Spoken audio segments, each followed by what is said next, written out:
This is CBN NewsWatch. Hello, everyone. Thanks for joining us for CBN NewsWatch. I'm George Thomas. President Trump and North Korean leader Kim Jong-un kicked off their second summit today in Hanoi, Vietnam. The two leaders shook hands, laughed, and engaged in some small talk before a social dinner. Trump telling reporters that it's an honor to meet with Kim again. Kim also saying the two have already engaged in, quote, very interesting dialogue. Trump also stressed North Korea's economic potential as he prepares to encourage Kim to give up his country's nuclear weapons. And as I've said many times, and I say it to the press, I say it to anybody that wants to listen, I think that your country has tremendous economic potential, unbelievable, unlimited. And I think that you will have a tremendous future with your country, a great leader. And I look forward to watching it happen and helping it to happen. And we will help it to happen. The two leaders will sit down for a formal meeting tomorrow. Joining me from Hanoi, Vietnam is Olivia Enos with the Heritage Foundation. Olivia, thanks for coming on the show. President Trump had dinner with Kim Jong-un and two other high-ranking members of the regime. You see the video there. One of those sitting around the table was Kim Yong-chol, North Korea's former spy chief.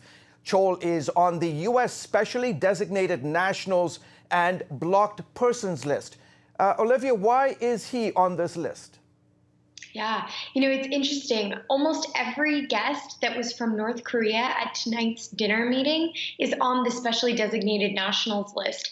And they're on the SDN list not only for violating, UN sanctions or U.S. sanctions related to the nuclear issue, but also because of the role that they play in violating and undermining the human rights of the North Korean people.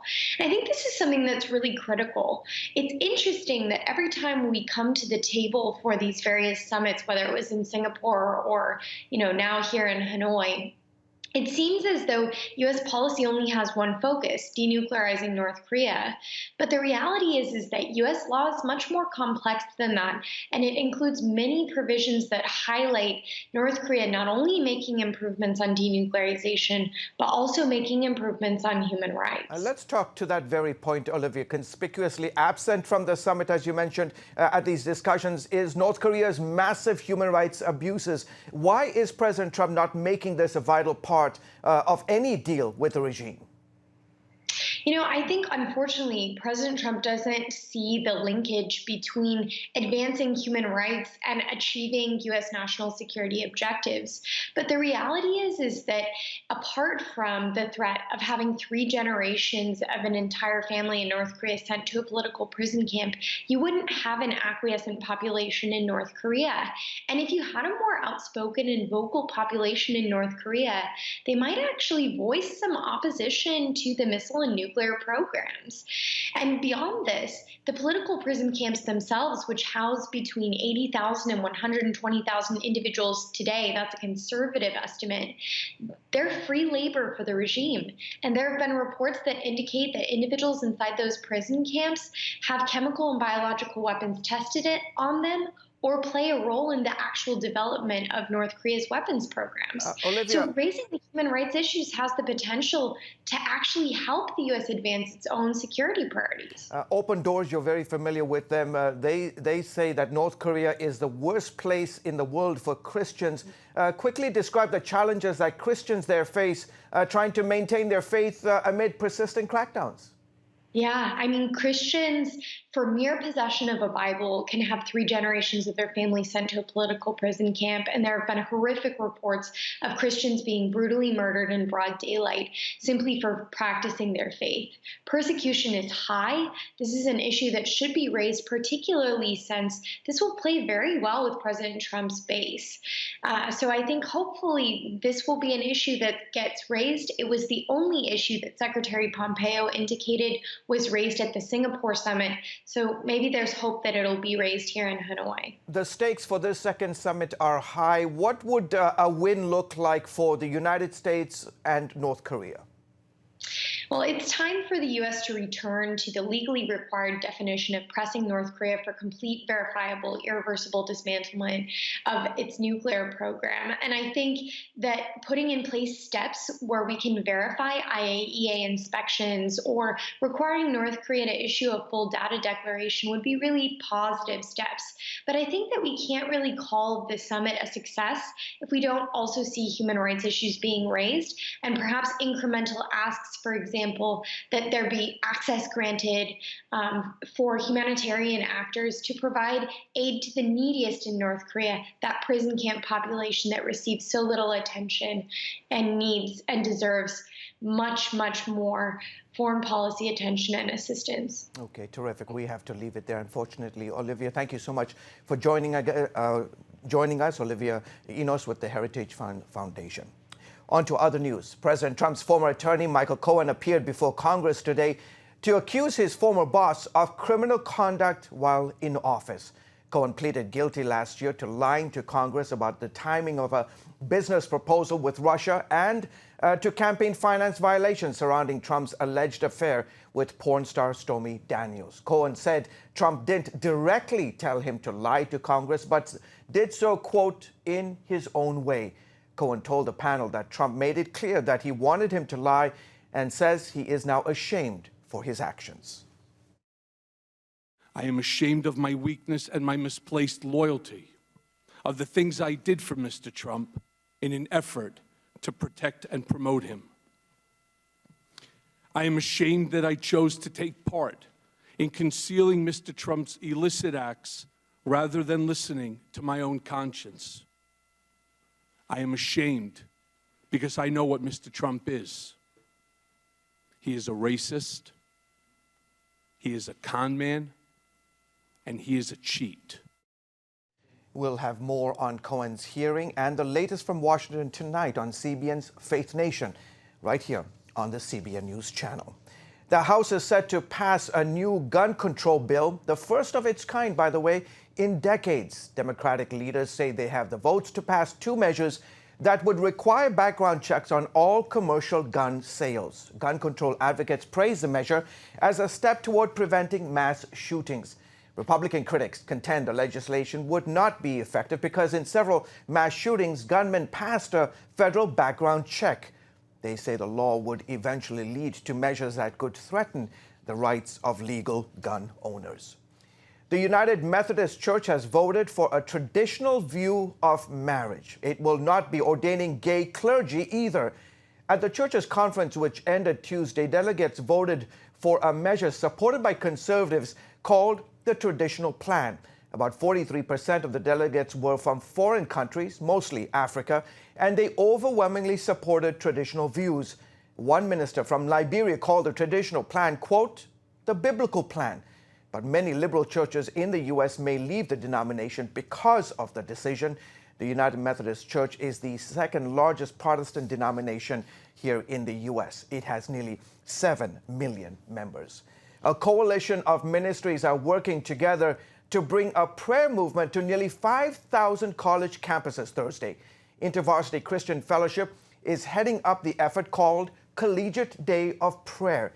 The organization says the day is set aside to ask God to pour out His Spirit on colleges and seminaries across the country. Collegiate Day of Prayer has been happening on college campuses since 1823. Coming up, PayPal admits it's partnering with a leftist group to blacklist conservatives. Hear why when we return.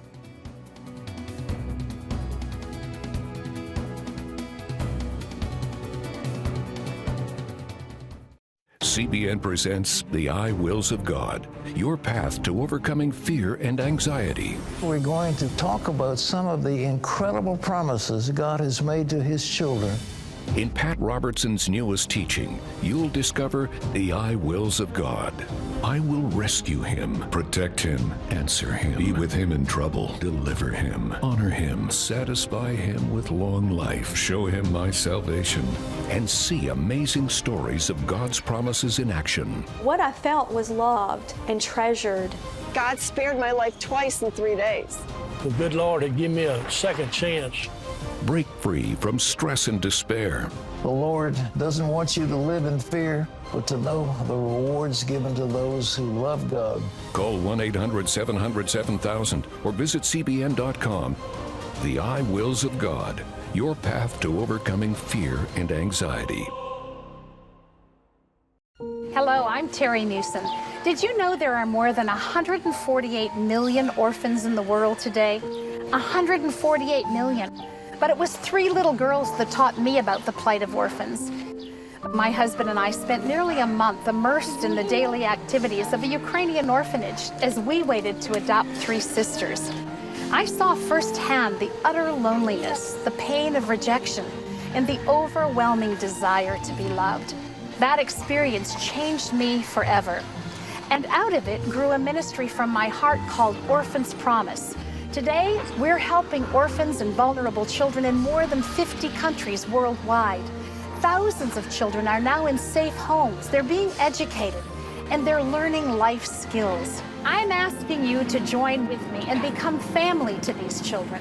Will you call the number on your screen right now? Because every child deserves a chance to be happy. And welcome back to the CBN News channel. The CEO of PayPal says they partner with the Southern Poverty Law Center to decide who should be blacklisted from their company. The SPLC has taken an anti-Christian slant in recent years. The organization has silenced conservative Christian groups like the Family Research Council. However, CEO Dan Schulman says SPLC helps PayPal in upholding values of inclusion and diversity. Back in 2016, PayPal took public opposition to conservative values when they announced they were boycotting Charlotte, North Carolina, for limiting the use of bathrooms, locker rooms, and showers to persons of the same biological sex. At the time, PayPal canceled plans to bring more than 400 jobs and $3 million to that city. Joining us now to talk more about the company's announcement is Dan Gainor. He is Vice President of Business and Culture with the Media Research Center. Thank you so much, Dan, for coming on the broadcast again. Does this statement from Mr. Schulman surprise you? No, unfortunately it doesn't. We've seen repeated examples of major tech companies treating the SPLC like it's legitimate, despite the fact that they recently had to settle in a lawsuit, paying out someone $3.4 million because of how they portrayed him as being basically very anti-Muslim when he's a reform Muslim. What kind of power does this give to the SPLC? Well, it's not just the SPLC. It gives basically the left a veto power on the right online. You know, Google's working. It's sort of got this hate operation online. It works with SPLC. The idea that all of these operations might deal with the SPLC means any sort of traditional values that you hold, Christian faith, the major world religions have believed in, marriage should be for a man and a woman. Online, does that mean we'll even be able to say that anymore? Will the Bible join all of the other things online as being classified as hate speech? We're going down a dangerous path, and the SPLC uses hate speech basically to designate groups it doesn't like and thought it doesn't like, not hate. And hate is just a nebulous concept for the left to then uses basically to slam everything on the right. And to that point, Dan, does a financial institution like PayPal have the expertise to judge whether speech has societal values or whether it violates their First Amendment? Well, that's what this is going to get into. I mean, ultimately, what Facebook does or what Google does or something, how they treat hate speech with their massively Byzantine hate speech rules, that's one thing. We don't have a First Amendment right online, but a lot of these companies are now shifting this into even the offline world. They're going to run into lawsuits after lawsuits, and we may end up needing, I hate to say this, but Congress may end up getting involved because ultimately these companies are doing what they want to do, and there's no stopping them. We have less than a minute here. What does this tell you about the growth of censorship today in our culture? Censorship is off the charts now for the right online. It's no longer just you might get beaten up on a college campus or shut down on a college campus. You can be shut down globally. And if we allow this to stand, if we allow these companies to shut us down online, it means the conservative movement, Christianity itself, might be limited online entirely. Dan, as always, sir, it is a pleasure to have you. Dan Gainor with the Media Research Council. Thanks for coming on the show. Thank you. Up next, the pro-life movement is stepping up its game as abortion laws take shape across the country. What pro-lifers did recently in New York to call attention to the crisis. Parents, the Superbook Bible app is a great way to get your child reading the Bible because in today's busy world, we can use some help. The free Superbook Bible app has fun stuff your kids will love. They'll have a blast learning the Bible, playing great games, watching cool videos, discovering heroes in the Bible. They'll have fun while they learn God's Word. The Superbook Kids Bible app, available now. Life. It's meant to be lived fully. Jesus said it.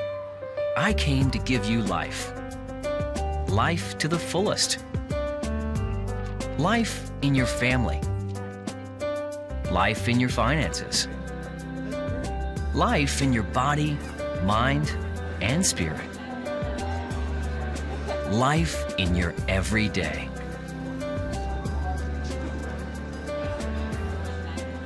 At CBN.com, we're taking what Jesus said seriously. We're here to help you discover life. Life. Live it fully. CBN.com.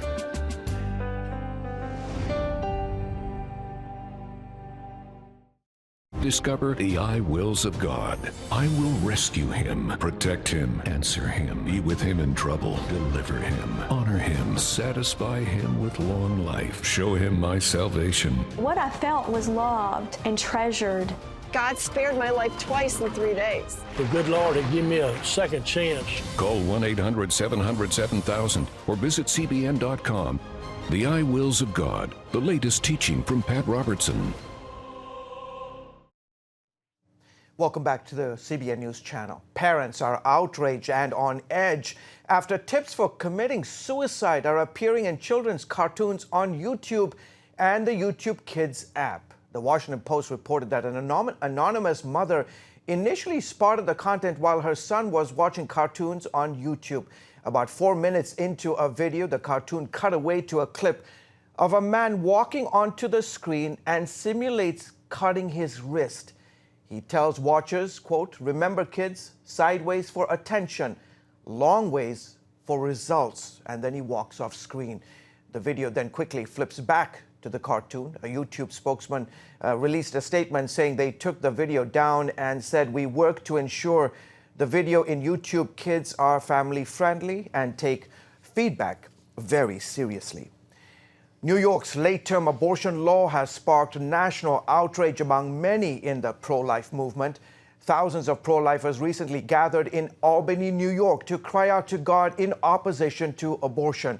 It was part of an event called Day of Mourning, a solemn time of prayer and repentance for the millions of babies aborted here in America. Speakers included twin brothers David and Jason Benham, who were fired from their HGTV show for their Christian views. They shared the need for such an event.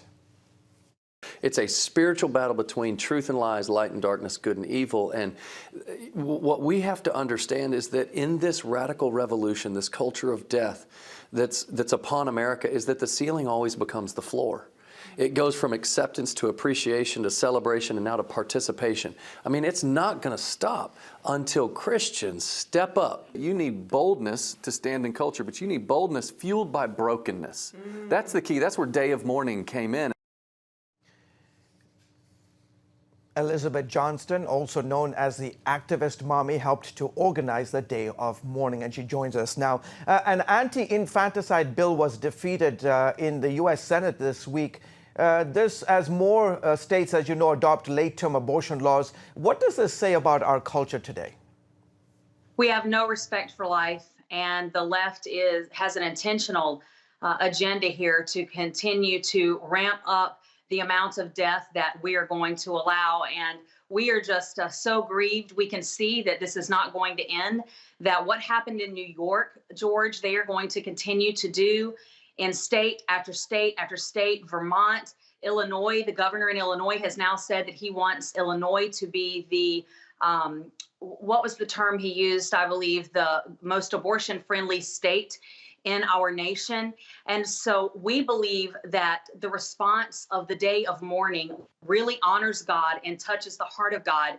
And from the response that we got last week, after only 3 weeks of being able to organize this event, we had over 3,000 people in Albany, New York at the convention center. We had 35,000 people live streaming, watching our live stream at the same time, mourning and repenting over the sin of abortion.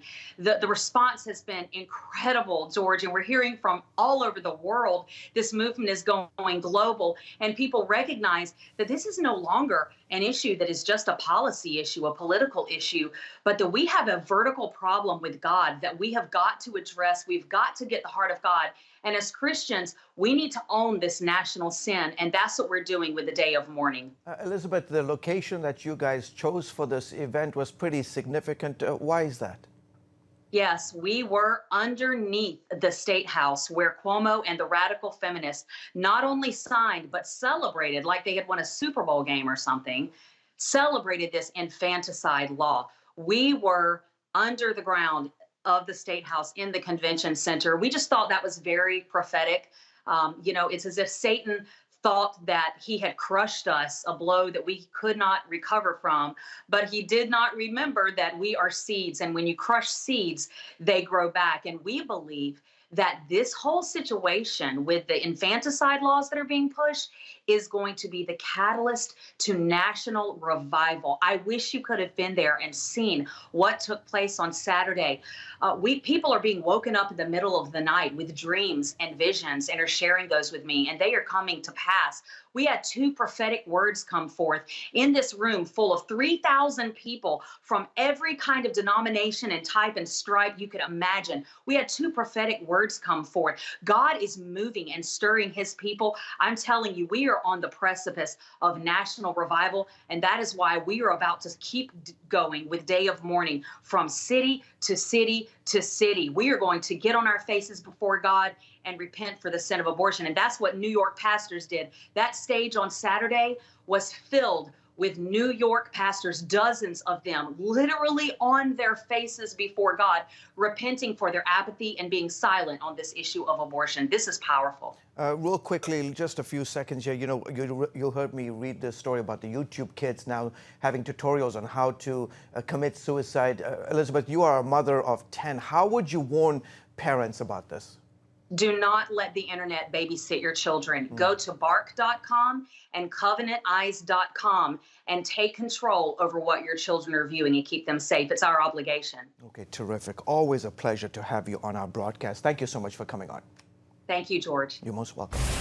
After the break, how one Idaho teen is giving back to his church.